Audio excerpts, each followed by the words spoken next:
रमजान का पाक महीना शुरू हो चुका है और इस मौके पर निजामुद्दीन स्थित मरकज को भी खोल दिया गया है। अगर मैं दिखाना चाहूं तो ये निजामुद्दीन स्थित बंगले वाली मस्जिद है। इसको लगभग 2 साल के बाद खोला गया है और लगातार अपील भी की जा रही थी। दिल्ली वक्फ बोर्ड के द्वारा भी अपील की गई थी, जब सभी धार्मिक स्थलों को खोल दिया गया है तो मरकज स्थित मस्जिद को भी खोला जाना चाहिए। और हाईकोर्ट ने इसी पर संज्ञान लेते हुए शब बारात के दिन इजाज़त दी थी और अब रमजान के महीने में इजाज़त दी गई है। अगर मैं दिखाना चाहूँ तो इसी तरीके से कोविड प्रोटोकॉल का पूरी तरीके से पालन करने की भी बात कही गई है। अगर मैं दिखाना चाहूँ तो ये मरकज के अंदर मास्क की व्यवस्था की गई है। इसके साथ ही एंट्री गेट पर ही सैनिटाइजर रखा गया है।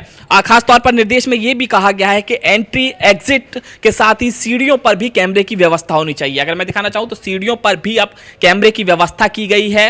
इसके साथ ही जगह जगह पर, क्योंकि मस्जिद को पूरी तरीके से खोला गया है, सभी तलों को इसको खोला गया है और इसी तरीके से आपको सभी जगह पर इस बार कैमरे देखने को मिलेंगे। इसके साथ ही अगर एंट्री गेट के कैमरे की बात की जाए तो एंट्री गेट पर भी कैमरे लगाए गए हैं, यानी कि कोई भी अव्यवस्था ना हो। इसके साथ ही दिल्ली हाई कोर्ट के जो ऑर्डर है उसका भी पालन हो सके और यही वजह है कि तमाम व्यवस्थाएं यहां पर की गई हैं। और ये एग्जिट गेट पर अगर मैं दिखाना चाहूं तो एग्जिट गेट है ये सामने की ओर, इस पर भी कैमरे की व्यवस्था की गई है। हालांकि जो निर्देश दिए गए हैं कि फॉरेनर्स पूरी तरीके से अलाउ नहीं होंगे, यानी कि फॉरेनर्स की एंट्री मरकज में इस बार नहीं होगी। हालांकि लोग इसे राहत मान रहे हैं क्योंकि रमजान का महीना है, ऐसे में इबादत के महीना माना जाता है और इबादत अब मरकज में लोग आसानी से कर सकेंगे, पहुंचेंगे और इबादत कर कर यहां से जा सकेंगे। यानी कि व्यवस्थाएं यहां पर काफ़ी की गई हैं और दिल्ली हाई कोर्ट के ऑर्डर की अगर बात की जाए तो पूरे पालन करने की भी बात कही जा रही है। ऐसे में लोग खुश हो रहे हैं कि रमजान के महीने में इसको खोलने के ऑर्डर दिए गए हैं और इबादत करने की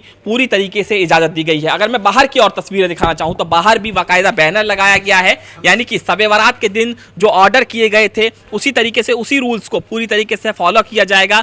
बाकायदा ये बैनर बाहर मरकज वाली मस्जिद पर लगाया गया है कि हाई कोर्ट के अनुसार फॉरेनर्स की एंट्री पूरी तरीके से यहाँ पर प्रतिबंधित रहेगी। इसके साथ ही लोगों को अपना फोटो, पासपोर्ट साइज का फोटो लेकर आना होगा, एक आईडी प्रूफ यहाँ पर लेकर आना होगा। ये तमाम व्यवस्थाएं की गई हैं ताकि किसी भी प्रकार की अव्यवस्था ना हो और दिल्ली हाई कोर्ट के ऑर्डर की पूरी तरीके से पालन किया जा सके, यानी कि लोगों के लिए एक बड़ी राहत सामने आई है। कैमरामैन मनोज कोहली के साथ अनमोल कुमार, टोटल न्यूज़, दिल्ली।